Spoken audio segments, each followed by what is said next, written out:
Hi hello അസ്സലാമു അലൈക്കും welcome back. ഇന്ന് ഞാൻ വന്നിട്ടുള്ളത് നല്ല ടേസ്റ്റി ആയിട്ട് തയ്യാറാക്കിയെടുക്കാൻ പറ്റണ നല്ലൊരു ആട്ടിൻ്റെ തലക്കറീൻ്റെ റെസിപ്പി ആയിട്ടാണ് കേട്ടോ. ആട്ടിൻ്റെ തലക്കറിയും കപ്പയുമാണ് കേട്ടോ. കപ്പ ഞാനിങ്ങനെ ഇതേപോലെ ഒന്ന് പുഴുങ്ങിയിട്ടുണ്ട്, അതിൻ്റെ കൂടെ ആട്ടിൻ്റെ തലക്കറിയും അടിപൊളി ടേസ്റ്റാണ് കേട്ടോ.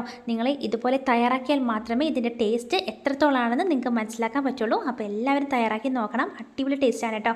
ഞങ്ങളുടെ വയനാട്ടിൽ ഈ തലക്കറിക്ക് ഭയങ്കര ഒരു പ്രത്യേക കൂട്ടൊക്കെ കൂട്ടിയിട്ടാണ് കേട്ടോ ഇത് തയ്യാറാക്കിയെടുക്കുന്നത്. നല്ല രുചിയാണ്, എല്ലാവർക്കും ഇഷ്ടപ്പെടും. അപ്പോൾ ഇതാ നല്ലൊരു ആടിൻ്റെ തല കിട്ടിയിട്ടുണ്ടായിരുന്നു, അത് നല്ലതുപോലെ ഒന്ന് കഴുകി എടുത്തിട്ടുണ്ട്. ഇത് നല്ലതുപോലെ കൊത്തിയെടുക്കണം കേട്ടോ. ഇനി കുറച്ച് കപ്പയും കൂടെ കിട്ടിയിട്ടുണ്ടായിരുന്നു. കപ്പ ഞാൻ ഇതുപോലെ ഒന്ന് കൊത്തിയെടുത്തിട്ട് ഉപ്പും വെള്ളവും മാത്രം ഒഴിച്ചിട്ടൊന്ന് വേവിച്ചെടുക്കുന്നുണ്ട്. എന്നിട്ട് വെന്തതിന് ശേഷം ആ വെള്ളം ഊറ്റി കളഞ്ഞാൽ മതി, വേറെ അരപ്പൊന്നും ചേർക്കുന്നില്ല. കപ്പ ഇതുപോലെ കൊത്തിയെടുത്തിട്ടൊന്ന് വേവിക്കാൻ വേണ്ടി വെക്കാം കേട്ടോ. അപ്പോൾ ഇതാ ഇതിലേക്ക് ഞാൻ ഉപ്പും വെള്ളവും കൂടെ ഒഴിച്ചിട്ട് അതൊന്ന് വേവിക്കാൻ വേണ്ടി എടുത്ത് വെച്ചിട്ടുണ്ട്. അടുത്തതായിട്ട് ഇതാ നമ്മുടെ ആട്ടിൻ്റെ തല നല്ലതുപോലെ കൊത്തിയെടുത്തിട്ടുണ്ട്. അപ്പോൾ ഇതാ ഇതുപോലെ ചെറിയ കഷ്ണങ്ങളാക്കി എടുത്തിട്ട് ഇതിലേക്ക് ഉപ്പും മഞ്ഞൾപ്പൊടിയും ഒരു 1/4 ടീസ്പൂൺ മല്ലിപ്പൊടിയും 1/4 ടീസ്പൂൺ മുളക് പൊടിയും മാത്രമായിട്ട് ഇതൊന്ന് വേവിച്ചെടുക്കുന്നുണ്ട്. കുറച്ച് വെള്ളം ഒഴിച്ച് ഇത് വേവാൻ ആവശ്യമായ വെള്ളം ഒഴിച്ച് ഒരു 5-6 ഫിസലിൽ ഇത് കറക്റ്റായിട്ട് വേവിച്ചെടുക്കാൻ വേണ്ടി പറ്റും. ഇനി കുറച്ച് ഇൻഗ്രീഡിയൻസൊക്കെ നമുക്ക് അരച്ചെടുക്കണം. അതിനായിട്ട് ഞാനിവിടെ ഇതാ ഒരു 4 പച്ചമുളക് നീളത്തിൽ കീറിയിട്ട് അത് മിക്സിയുടെ ജാറിലേക്ക് ഇട്ട് കൊടുക്കുന്നുണ്ട്. ആദ്യം തന്നെ പറയട്ടെ, ഇതൊരു സ്പെഷ്യൽ കൂട്ടാണ് കേട്ടോ ഇതിന് കൂട്ടുന്നത്. അപ്പോൾ നല്ല രുചിയാണ് ഇതുപോലെ കറി വെച്ചിട്ടുണ്ടെങ്കിൽ. അപ്പോൾ ഞാനിതിലേക്ക് ഇതാ ഒരു 1/4 ടീസ്പൂൺ ചെറിയ ജീരകം കൂടി ഇട്ട് കൊടുത്തിട്ടുണ്ട്. അടുത്തതായിട്ട് വേണ്ടത് ഒരു വലിയ കഷ്ണം ഇഞ്ചിയും കൂടി ഞാനിതിലേക്ക് ഇതേപോലെ തൊലിയൊക്കെ ചെത്തി വൃത്തിയാക്കിയതിന് ശേഷം ഇഞ്ചിയും കൂടി ഇട്ട് കൊടുത്തിട്ടുണ്ട്. അടുത്തതായിട്ട് വേണ്ടത് കുരുമുളകാണ്. ഇതേപോലെ കുരുമുളക് ഇതേപോലെ മുഴുവനായിട്ടും ഈ മിക്സറി ജാറിലേക്ക് ഇട്ടിട്ട് നല്ലതുപോലെ അരച്ചെടുക്കുകയാണ് വേണ്ടത്. ഇനിയിപ്പോൾ കുരുമുളക് പൊടിയാണെങ്കിലും അങ്ങനെയും ചേർക്കാം, പക്ഷേ ഒന്നും കൂടി ഈ തലക്കറിക്ക് നല്ല ടേസ്റ്റായിട്ട് തോന്നുന്നത് ഇതേപോലെ ഇങ്ങനെ കുരുമുളക് ഇതേപോലെ മുഴുവനായിട്ടും ഇട്ട് കൊടുത്തിട്ട് അരച്ചെടുക്കുമ്പോഴാണ് കേട്ടോ. ഇനി ഇതിലേക്ക് ഒരു ചുള വെളുത്തുള്ളിയും കൂടി ഞാനിവിടെ ചേർത്ത് കൊടുക്കുന്നുണ്ട്. അതുപോലെ തന്നെ ഒരു പിഞ്ച് വലിയ ജീരകം കൂടി ഞാനിവിടെ ചേർത്ത് കൊടുത്തിട്ടുണ്ട്. അപ്പോൾ ഇതെല്ലാം കൂടി ചേർത്തിട്ട് നല്ലതുപോലെ ഒന്ന് അരച്ചെടുക്കണം, നല്ല പേസ്റ്റാക്കി അരച്ചെടുക്കണം കേട്ടോ. ഇനിയിപ്പോൾ ഞാനിവിടെ 2 വലിയ സവാള, മീഡിയം രീതിയിലുള്ള സവാളയാണ് കേട്ടോ ഇത്. അത് ഞാനിവിടെ കട്ട് ചെയ്ത് വെച്ചിട്ടുണ്ട്. കുറച്ച് മല്ലിയിലയും പുതിനയിലയും കറിവേപ്പിലയും കൂടി എടുത്തിട്ടുണ്ട്. ഇനി നമുക്കിത് കറി വെക്കാൻ ആവശ്യമായിട്ട് നല്ലൊരു മൺചട്ടി അടുപ്പത്ത് വെച്ചിട്ടുണ്ട്. അതിലേക്ക് നല്ല വെളിച്ചെണ്ണ തന്നെയാണ് ഞാനിവിടെ ഒഴിച്ച് കൊടുത്തിട്ടുള്ളത് കേട്ടോ. നല്ല നാടൻ വെളിച്ചെണ്ണ ഒഴിച്ച് കൊടുത്തിട്ടുണ്ട്. ഇനിയിപ്പോൾ എണ്ണ നല്ലതുപോലെ ചൂടായതിന് ശേഷം അതിലേക്ക് നമുക്ക് കട്ട് ചെയ്ത് വെച്ചിട്ടുള്ള നമ്മുടെ സവാള ഇതിലേക്ക് ചേർത്ത് കൊടുത്തിട്ടുണ്ട് കേട്ടോ. ഞാനിവിടെ മീഡിയം രീതിയിലുള്ള 2 സവാളയാണ് എടുത്തിട്ടുള്ളത്. ഇതിലേക്ക് ചെറിയുള്ളിയാണ് നല്ല ടേസ്റ്റായിട്ട് ഉണ്ടാവുന്നത്. ചെറിയുള്ളി ഇല്ലെങ്കിൽ നമുക്ക് സവാള ചേർത്താലും മതി കേട്ടോ, നല്ല രുചിയാണ്. അപ്പോൾ ഇതിലേക്ക് ഞാനിവിടെ കറിവേപ്പിലയും അതുപോലെ തന്നെ നമ്മുടെ സവാളയും കൂടി കട്ട് ചെയ്ത് ഇട്ട് കൊടുത്തിട്ടുണ്ട്. ഇനി നമുക്കിത് നല്ലതുപോലെ ഒന്ന് വഴറ്റിയെടുക്കാം. ഇനിയിപ്പോൾ ഈ സമയം ഈ ഉള്ളിയിലേക്കൊക്കെ നമുക്ക് കുറച്ച് ഉപ്പ് ചേർത്ത് കൊടുക്കുന്നുണ്ട് കേട്ടോ. ഈ ഉള്ളിയൊക്കെ നല്ലതുപോലെ വഴറ്റിയെടുക്കുന്നതിന് വേണ്ടിയിട്ടാണ് നമ്മൾ ഈ സമയം ഉപ്പ് ചേർക്കുന്നത്. ഉപ്പും കൂടി ചേർത്ത് കൊടുത്ത് കഴിഞ്ഞാൽ നമുക്കിത് നല്ലതുപോലെ ഒന്ന് വഴറ്റിയെടുക്കാം. ഇനിയിപ്പോൾ ഇതിലേക്ക് നമുക്ക് പൊടികളൊക്കെ ചേർത്ത് കൊടുക്കണം. അതിനായിട്ട് ഞാനിവിടെ 1/4 ടീസ്പൂൺ മഞ്ഞൾപ്പൊടി ചേർത്തിട്ടുണ്ട്. ഇനിയിപ്പോൾ ഞാനിവിടെ 1 ടേബിൾ സ്പൂൺ മുളക് പൊടിയാണ് ചേർത്ത് കൊടുത്തിട്ടുള്ളത്. അധികം എരിവില്ലാത്ത മുളക് പൊടിയാണ് കേട്ടോ ഞാനിവിടെ എടുത്തിട്ടുള്ളത്. ഇതിലേക്ക് 1 ടേബിൾ സ്പൂൺ മുളക് പൊടി തന്നെ ധാരാളമാണ്, കാരണം കുരുമുളകൊക്കെ നമ്മൾ അധികം ചേർത്തത് കൊണ്ട് തന്നെ ഈ മുളക് പൊടി കറക്റ്റാണ് കേട്ടോ. നമ്മൾ ഓരോരുത്തരുടെ എരിവിനനുസരിച്ച് നമുക്ക് മുളകൊക്കെ ചേർത്ത് കൊടുക്കാവുന്നതാണ്. അടുത്തതായിട്ട് ഞാനിവിടെ 3/4 ടേബിൾ സ്പൂൺ മല്ലിപ്പൊടിയും കൂടി ചേർത്തിട്ടുണ്ട്. കൂടെ ഒരു 1/4 ടീസ്പൂൺ ഗരം മസാല പൊടിയും കൂടി ചേർത്ത് കൊടുക്കണം. ഇത്രയും ചേർത്ത് കൊടുത്ത് കഴിഞ്ഞാൽ നമുക്കിത് നല്ലതുപോലെ മിക്സ് ചെയ്തെടുക്കാം.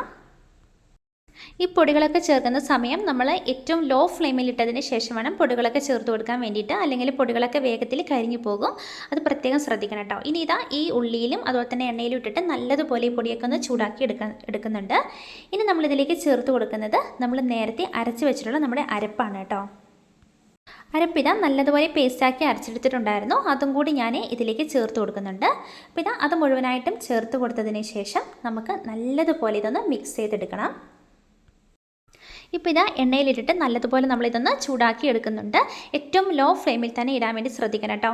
ഹൈ ഫ്ലെയിമിൽ ഇട്ടിട്ടുണ്ടെങ്കിൽ വേഗത്തിൽ കരിഞ്ഞു പോകും, അപ്പോൾ ആ കറീൻ്റെ ആ ടേസ്റ്റ് തന്നെ മാറിപ്പോകും കേട്ടോ. അപ്പോൾ ഏറ്റവും ലോ ഫ്ലെയിമിൽ ഇട്ടതിന് ശേഷം നമുക്കിത് നല്ലതുപോലെ ഒന്ന് വഴറ്റിയെടുക്കാം. ഇപ്പോൾ ഇതാ എല്ലാം നല്ല കറക്റ്റായ രീതിയിൽ നമുക്ക് വഴറ്റി എടുക്കാൻ വേണ്ടി പറ്റിയിട്ടുണ്ട്. അപ്പോൾ ഇതാ ഇനി ഈ സമയം നമ്മൾ നേരത്തെ നമ്മൾ വേവിച്ച് വെച്ചിട്ടുള്ള നമ്മുടെ ആടിൻ്റെ തലയുണ്ടല്ലോ, അത് നമുക്കിതിലേക്ക് ചേർത്ത് കൊടുക്കാം. ഞാനിവിടെ വെള്ളത്തോട് കൂടി തന്നെയാണ് ചേർത്ത് കൊടുക്കുന്നത്. വെള്ളം ആരും ഒഴിവാക്കിയിട്ട് തലേൻ്റെ ആ കഷ്ണങ്ങൾ മാത്രം ഇട്ട് കൊടുക്കരുത്. അങ്ങനെയാകുമ്പോൾ കറിക്ക് ഒട്ടും ടേസ്റ്റ് വരത്തില്ല. ഈ വെള്ളത്തോട് കൂടി തന്നെ നമ്മൾ ഈ കറിയിലേക്ക് ചേർത്ത് കൊടുക്കണം. അതിനുശേഷം മൊത്തത്തിൽ തിളപ്പിച്ചെടുക്കുമ്പോഴാണ് നല്ല ടേസ്റ്റായിട്ട് നമുക്ക് കിട്ടുള്ളൂ കേട്ടോ. ഈ വെള്ളത്തിലാണ് ഇതിൻ്റെ എല്ലാ ഗുണങ്ങളും ഉള്ളത്. അതുകൊണ്ട് വെള്ളം ആരും സ്കിപ്പ് ചെയ്യരുത്. വെള്ളം ഇതിലേക്ക് തന്നെ ചേർത്ത് കൊടുക്കണം. ഇനി നമുക്കിത് മൊത്തത്തിലൊന്ന് മിക്സ് ചെയ്തെടുക്കാം. ഇനി ഈ കറി നമുക്ക് നല്ലതുപോലെ ഒന്ന് മിക്സ് ചെയ്ത് നല്ലതുപോലെ ഒന്ന് തിളപ്പിച്ചെടുക്കണം കേട്ടോ. ഞാനിവിടെ ഒരു 6 മിനിറ്റോളം നല്ലതുപോലെ മൂടി വെച്ചിട്ട് നല്ലതുപോലെ ഒന്ന് തിളപ്പിച്ചെടുത്തിട്ടുണ്ടായിരുന്നു. ഹൈ ഫ്ലെയിമിൽ വെക്കരുത്, നമ്മളെപ്പോഴും മീഡിയം ഫ്ലെയിമിൽ വെക്കാൻ വേണ്ടി ശ്രദ്ധിക്കണം. ഇതിലേക്ക് മല്ലിയിലയും കുറച്ച് പുതിനയിലയും കൂടി കട്ട് ചെയ്തിട്ടുണ്ടായിരുന്നു, അതും കൂടി ഇതിലേക്ക് ചേർത്ത് കൊടുത്തിട്ടുണ്ട്. ഇതും കൂടി ചേർത്ത് കൊടുത്തിട്ട് നമുക്ക് മൊത്തത്തിൽ മിക്സ് ചെയ്ത് നല്ലതുപോലെ ഒന്ന് തിളപ്പിച്ചെടുക്കേണ്ടതായിട്ടുണ്ട് കേട്ടോ. അപ്പോഴാണ് ഈ കറിക്ക് നല്ല ടേസ്റ്റ്, ആ ഒരു നമ്മൾ ആദ്യം ചേർത്ത ആ മിക്സൊക്കെ ഈ തലയിലേക്ക് പിടിച്ചിട്ട് നല്ലൊരു ടേസ്റ്റായിട്ട് നമുക്കിത് കിട്ടുള്ളൂ. ഞാൻ ഇവിടെ ഒരു 6 മിനിറ്റ് മൂടി വെച്ചിട്ട് നല്ലതുപോലെ ഒന്ന് തിളപ്പിച്ച് എടുത്തിട്ടുണ്ടായിരുന്നു കേട്ടോ. അപ്പോൾ ഇതാ നമ്മുടെ കറി ഇവിടെ നല്ല എളുപ്പത്തിൽ തയ്യാറാക്കി എടുത്തിട്ടുണ്ട്. എല്ലാവർക്കും ഇഷ്ടപ്പെടും കേട്ടോ, അത്രയ്ക്ക് ടേസ്റ്റാണ്. നമുക്കിത് ചോറിൻ്റെ കൂടെയും ചപ്പാത്തിൻ്റെ കൂടെ ആയിക്കോട്ടെ, നമുക്ക് കപ്പേൻ്റെ കൂടെയൊക്കെയാണ് ഏറ്റവും ടേസ്റ്റായിട്ട് ഉണ്ടാകുന്നത്. ഞങ്ങളുടെ ഈ വയനാട്ടിലെ ഒരു പ്രത്യേക കറിയാണ് കേട്ടോ ഈ ആട്ടിലെ തലക്കറി. ഈ ഒരു പ്രത്യേക ഇൻഗ്രീഡിയൻസ് ഒക്കെ കൂട്ടി നമ്മൾ ഈ കറി വെച്ചിട്ടുണ്ടെങ്കിൽ നല്ല അടിപൊളി ടേസ്റ്റാണ്. ഇത് കുറച്ചും കൂടി ടൈം കഴിഞ്ഞിട്ടാണ് കഴിക്കുമ്പോഴാണ് ഒന്നും കൂടി ടേസ്റ്റായിട്ട് ഉണ്ടാവുക. കാരണം ആ കഷ്ണത്തിലൊക്കെ അരപ്പൊക്കെ പിടിച്ചിട്ട് നല്ലൊരു ടേസ്റ്റായിട്ട് തന്നെ നമുക്ക് കിട്ടും. ഇനി ഇപ്പോൾ ഇതാ ഇതിൻ്റെ കൂടെ കഴിക്കാൻ വേണ്ടി ഞാനിവിടെ കപ്പയായിരുന്നു റെഡിയാക്കിയിട്ടുള്ളത്. കപ്പയിലേക്ക് വേവാൻ ആവശ്യമായ വെള്ളവും അതിലേക്ക് ആവശ്യമായ ഉപ്പും കൂടി മാത്രമാണ് ഞാനിവിടെ ചേർത്ത് കൊടുത്തിട്ടുള്ളത്. ഇനി നമുക്കിത് ഒരു 3 ഫിസിൽ കൊടുത്തിട്ട് നമുക്കിതൊന്ന് വേവിച്ചെടുക്കാം. ഇപ്പോൾ ഇതാ ഒരു 3 ഫിസിൽ കൊടുത്തു, വെള്ളമൊക്കെ ഊറ്റി കളഞ്ഞിട്ടുണ്ട്. കപ്പ ഇവിടെ റെഡിയായി കിട്ടിയിട്ടുണ്ട് കേട്ടോ. നല്ല ചൂട് വറുക്കുന്ന കപ്പയും നല്ല ആടിൻ്റെ തലക്കറിയും കൂടി ഉണ്ടെങ്കിൽ പിന്നെ വേറെ ഒന്നും വേണ്ട, അത്രയ്ക്ക് ടേസ്റ്റാണ്. അപ്പം എല്ലാവരും തയ്യാറാക്കി നോക്കുക, നിങ്ങൾക്ക് എല്ലാവർക്കും ഇഷ്ടപ്പെടും കേട്ടോ. അപ്പോൾ ഇതാ ഞാനിവിടെ കപ്പ ഒരു പാത്രത്തിലേക്ക് എടുക്കുന്നുണ്ട് കഴിക്കാനായിട്ട്.